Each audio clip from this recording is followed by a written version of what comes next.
अस्सलाम वालेकुम। Chapter number 1 first year chemistry stoichiometry. तो इस वीडियो में हम चैप्टर नंबर 1 के एग्जांपल सॉल्व करेंगे। एग्जांपल नंबर 1 से लेकर एग्जांपल नंबर 2 से लेकर 9 तक सॉल्व करेंगे। तो चलिए हम स्टार्ट करते हैं। एग्जांपल नंबर 2 में लिखा हुआ है calculate the mass of 3.25 moles of water. तो हमारे पास 3.25 मोल्स हैं वाटर के और हमें मास फाइंड करना है वाटर का। तो डाटा बनाते हैं। मास ऑफ वाटर हमें कैलकुलेट करना है और मोल्स ऑफ वाटर हमें गिवन है 3.25 मोल्स। हमारे पास एक फार्मूला है, number of moles is equal to mass divided by molar mass. हमें मास निकालना है तो मोलर मास डिवाइड इधर जाके मल्टीप्लाई हो जाएगा। तो mass of water is equal to moles of water multiplied by molar mass. Moles of water हैं 3.25 और मोलर मास वाटर का 18 है, दोनों को मल्टीप्लाई करेंगे तो 58.5 आ जाएगा।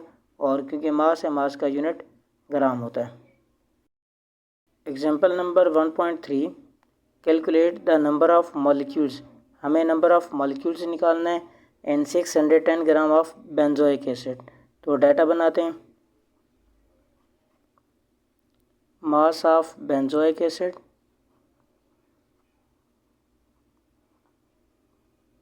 मास of benzoic acid is equal to है 610 ग्राम और हमें फाइंड करना है molecules of benzoic acid. Molecules of benzoic acid ये हमें फाइंड करना है। तो सॉल्यूशन लिखते हैं। हमें पता है 1 mole of benzoic acid is equal to होता है 6.02 multiplied by 10⁻23 molecules according to Avogadro number. और ये भी हमें पता है कि 1 mole of benzoic acid 1 mole of benzoic acid is equal to होता है 122 ग्राम के। तो जब लेफ्ट हैंड साइड बराबर है तो राइट हैंड साइड भी बराबर होगी। तो हम यहाँ पे लिखेंगे 122 gram of benzoic acid is equal to है 6.02 multiplied by 10⁻23 molecules of benzoic acid. तो सबसे पहले हम निकालते हैं 1 ग्राम के लिए। तो यहाँ पे लिखेंगे 1 gram of benzoic acid is equal to हो जाएगा 6.02 मल्टीप्लाइड बाई 10⁻23 और डिवाइडेड बाई आ जाएगा 122 और यहाँ पे लिखेंगे मॉलिक्यूल्स। फिर हमें तो निकालना है 610 के लिए, तो इससे मल्टीप्लाई करेंगे 610 gram of benzoic acid is equal to हो जाएगा 6.02 मल्टीप्लाइड बाई 10⁻23 डिवाइडेड बाई 122 और इसको मल्टीप्लाई करेंगे 610 से। तो यहाँ पे आ जाएगा, इधर मॉलिक्यूल्स लिख देते हैं। तो जब दोनों को मल्टीप्लाई करके डिवाइड करेंगे तो यह आ जाएगा 30.1 multiplied by 10⁻23 molecules of benzoic acid. तो यहाँ पे देखिए मास ऑफ बेंजोइक एसिड गिवन था और मॉलिक्यूल्स ऑफ बेंजोइक एसिड निकालना था। तो हमने दो रिलेशन यूज़ की। 1 मोल ऑफ बेंजोइक एसिड के अंदर इतने मॉलिक्यूल्स होते हैं और 1 मोल ऑफ बेंजोइक एसिड के अंदर इतनी ग्राम मास होता है। तो लेफ्ट हैंड साइड बराबर है तो राइट हैंड साइड भी बराबर होगी। 122 ग्राम ऑफ बेंजोइक एसिड बराबर होता है इतने मॉलिक्यूल्स के।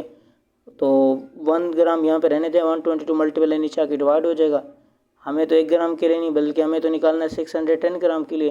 तो 610 से मल्टीप्लाई करेंगे बोथ साइड तो हमारे पास आंसर आ जाएगा 30.1 multiplied by 10⁻23 molecules of benzoic acid.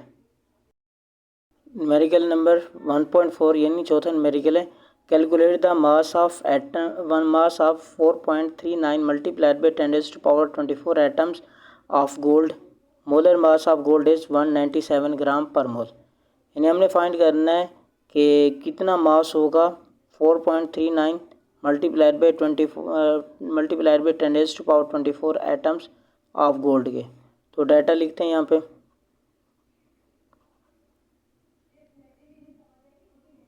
तो given number of atoms of gold is equal to 4.39 multiplied by 10⁻⁴ atoms. और हमें फाइंड करना है mass of gold. Numerical number 3 की तरह हम इसको भी वैसे सॉल्व करेंगे। सबसे पहले हम एक रिलेशन लिखेंगे कि हमें पता है 1 मोल ऑफ गोल्ड के 1 मोल में 6.02 मल्टीप्लाइड बाई 10⁻23 एटम्स होते हैं। और हमें ये भी पता है 1 मोल ऑफ गोल्ड के 1 मोल में जो इसका मास होता है वो होता है 197 ग्राम। तो लेफ्ट हैंड साइड जब इक्वल है तो राइट हैंड साइड भी बराबर होगी। तो हम लिखेंगे 6.02 multiplied by 10⁻23 atoms of gold is equal to 197 gram के। तो हम एक एटम के लिए निकालना चाहते हैं सबसे पहले। तो यहाँ पर लिखेंगे 1 atom of gold is equal to 197 divided by 6.02 multiplied by 10⁻23 gram के। लेकिन हमें तो एक एटम के लिए नहीं बल्कि हमें निकालना है गोल्ड के 4.39 मल्टीप्लाइड बाई 10⁻24 एटम्स में कितना ग्राम होते हैं। तो यहाँ पे मल्टीप्लाई करेंगे दोनों साइड पे 4.39 multiplied by 10⁻24 is equal to 197 divided by 6.02 multiplied by 10⁻23 और इसको मल्टीप्लाई करेंगे 4.39 मल्टीप्लाइड बाई 10⁻24 ग्राम के। ऊपर वाले दोनों को मल्टीप्लाई करेंगे और नीचे पे डिवाइड करेंगे तो हमारे पास आंसर आ जाएगा 39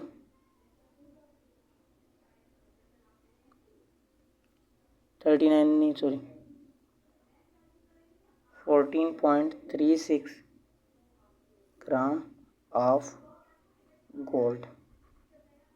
तो ये हमारे पास आंसर है 14.36 gram of gold. Example number 1.5 calculate the number of moles. हमें नंबर ऑफ मोल्स निकालना है एंड 2.35 एटम्स ऑफ एल्यूमिनियम। तो सबसे पहले हम डाटा बनाते हैं। डाटा में हम लिखेंगे कि हमारे पास number of atoms of aluminium जो हमें गिवन है वो है 2.35 मल्टीप्लाइड बाई 10⁻25 एटम्स। और उसके बाद हमें फाइंड करना है मास ऑफ एल्यूमिनियम। तो सॉल्यूशन लिखते हैं। अच्छा, तो हम यहाँ पे लिखते हैं अकॉर्डिंग टू एवोगैड्रो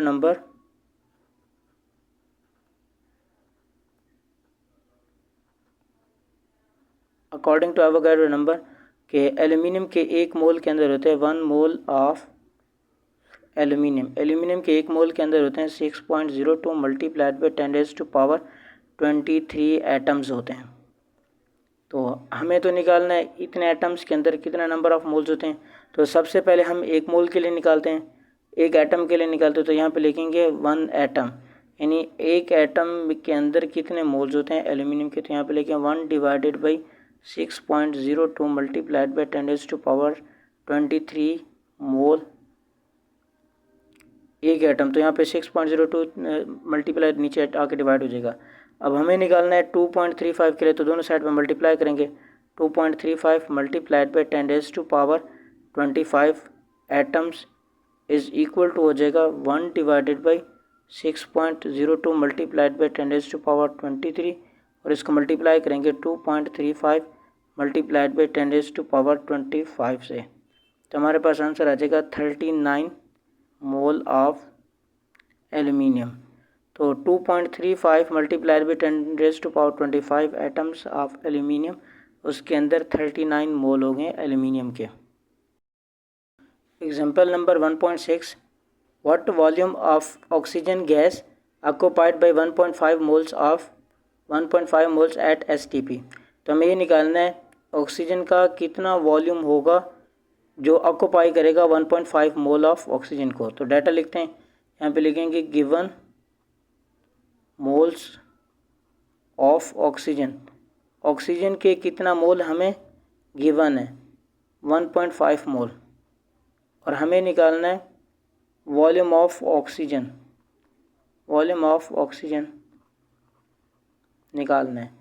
तो यहाँ पे लिखेंगे सॉल्यूशन, हमारे पास एक फार्मूला है number of moles is equal to mass of oxygen divided by molar volume. हमें निकालना है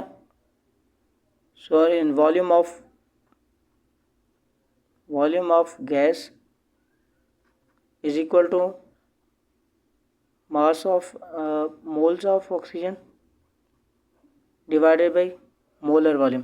तो वॉल्यूम ऑफ गैस हमें निकालना है, तो यहाँ पे लिखेंगे वॉल्यूम ऑफ, यहाँ पे फार्मूला एक बार दोबारा देख रहे हैं, volume of gas is equal to moles of oxygen, यानी जो गैस होगी मोल्स ऑफ गैस भी कह सकते हैं या moles of oxygen gas divided by molar volume. तो यहाँ पे लिखेंगे मोलर ऑफ ऑक्सीजन यानी O2 इज इक्वल टू, तो यहाँ पे नंबर ऑफ मोल्स जो हमें गिवन है 1.5 है, तो यहाँ पे लिखेंगे 1.5 मोल्स और डिवाइडेड बाई मोलर वॉल्यूम जो हमें गिवन है 12.414।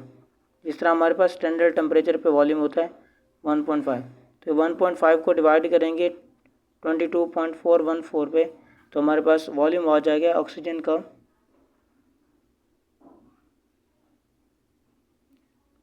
33.6 डेसीमीटर क्यूब के। तो वॉल्यूम ऑफ ऑक्सीजन निकालने के लिए हमारे पास फार्मूला है moles divided by molar volume. Mole थे 1.5, मोलर वॉल्यूम था 22.414, तो आंसर आ जाएगा 33.6 डेसीमीटर क्यूब के। Example number 1.7, calculate the mass of carbon dioxide CO2 that can be obtained by complete thermal decomposition of 50 gram limestone. तो हमें find करना है mass of carbon dioxide. देखिए अगर मास ऑफ कार्बन डाइऑक्साइड निकालना है तो सबसे पहले हमें इसके मोल्स का पता हो कि इसके मोल्स कितना है। जब कार्बन डाइऑक्साइड के मोल का पता चल जाएगा तो उसको मोलर मास से मल्टीप्लाई करेंगे तो इसके मास आ जाएगा। तो इसके मोल्स निकालने के लिए हम यूज़ करते हैं बैलेंस केमिकल इक्वेशन को। हम क्या करते हैं CaCO3 के मोल्स निकालते हैं, फिर और हम उसको क्या करते हैं कि कंपैरिजन करेंगे। तो डाटा लिखते हैं जो हमें पहले गिवन है, यानी हमारा पहला मेन मकसद होगा कि CaCO3 के मोल्स निकालना है, फिर बैलेंस केमिकल इक्वेशन को यूज़ करेंगे। तो मास ऑफ CaCO3 हमें गिवन है, mass of CaCO3 is equal to है 50 ग्राम, और molar mass of CaCO3 is equal to है हमारे पास 100 ग्राम पर मोल के। तो हम यहाँ पे मोल्स निकालते हैं, इसके moles of CaCO3 is equal to, moles का फार्मूला था mass divided by molar mass, mass है 50 ग्राम और मोलर मास है 100 ग्राम पर मोल के। तो ग्राम से ग्राम कैंसिल, 50 को 100 पे गिराई करें तो डिवाइड करेंगे तो 0.5 मोल्स आ जाएगा। अच्छा, अब ये तो एक्चुअल मोल्स हैं जो इस रिएक्शन में हमने यूज़ किए लाइमस्टोन के CaCO3 के, लेकिन यहाँ पे बैलेंस केमिकल इक्वेशन के जरिए हम कैसे कह सकते हैं कि CaCO3 का एक मोल्स ने प्रोड्यूस किया है कार्बन डाइऑक्साइड के एक मोल को। तो यहाँ पे लिखेंगे 1 mole of, balance chemical equation को यूज़ करेंगे, 1 mole of CaCO3 is equal to है हमारे पास 1 मोल ऑफ CO2।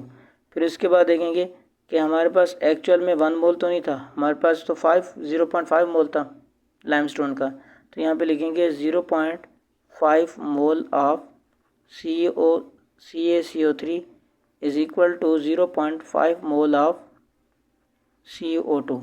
तो हमें CO2 का मोल्स का पता चल गया। अब हमें निकालना है मास।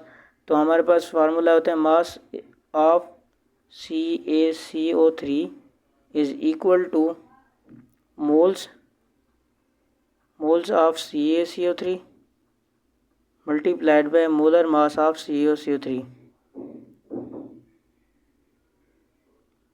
molar mass of CaCO3। तो मोल्स इसके हैं 0.5 और मोलर मास है CaCO3 का 44। दोनों को मल्टीप्लाई करेंगे तो हमारे पास आंसर आ जाएगा 22 ग्राम। तो ये हमारे पास मास आ गया CaCO3 का, मास ऑफ CO2 का। हमें निकालना है कार्बन डाइऑक्साइड का। Mass of CO2 is equal to mass of CO2, mass of CO2, यहाँ पे भी कार्बन डाइऑक्साइड लिखेंगे और यहाँ पे मास ऑफ CO2, इधर भी कार्बन डाइऑक्साइड लिखेंगे। तो mass of CO2 multiplied by molar of CO2, मास है 0, मोल्स हैं 0.5 मल्टीप्लाइड बाय मोलर मास है 44, मल्टीप्लाई करेंगे तो 22 ग्राम आ जाएगा। Example number 1.8, mass of 49 gram of sodium potassium chloride on heating decomposes completely to potassium chloride with liberation of oxygen. तो 2KClO3 जब हम इसको हीट देंगे तो ये KCl में कन्वर्ट होगा प्लस CO2 में। तो हमें फाइंड करना है वॉल्यूम ऑफ गैस यानी volume of oxygen at STP। तो अब हमें इसका वॉल्यूम निकालने के लिए सबसे पहले हम क्या करते हैं, इसके मोल्स निकालते हैं, पोटाशियम क्लोराइड के मोल्स निकालते हैं। तो उसके मोल्स से कंपैरिजन करके हम मोल्स निकालेंगे ऑक्सीजन गैस के, फिर जाके इसका क्या निकालेंगे, वॉल्यूम निकालेंगे कि इस रिएक्शन में इसका कितना वॉल्यूम है। तो यहाँ पे जो डाटा में गिवन है पहले वो लिखते हैं। Mass of KClO3 potassium chloride का मास गिवन है 49 ग्राम, शुरू में गिवन है तो यहाँ पे लिखेंगे 49 ग्राम।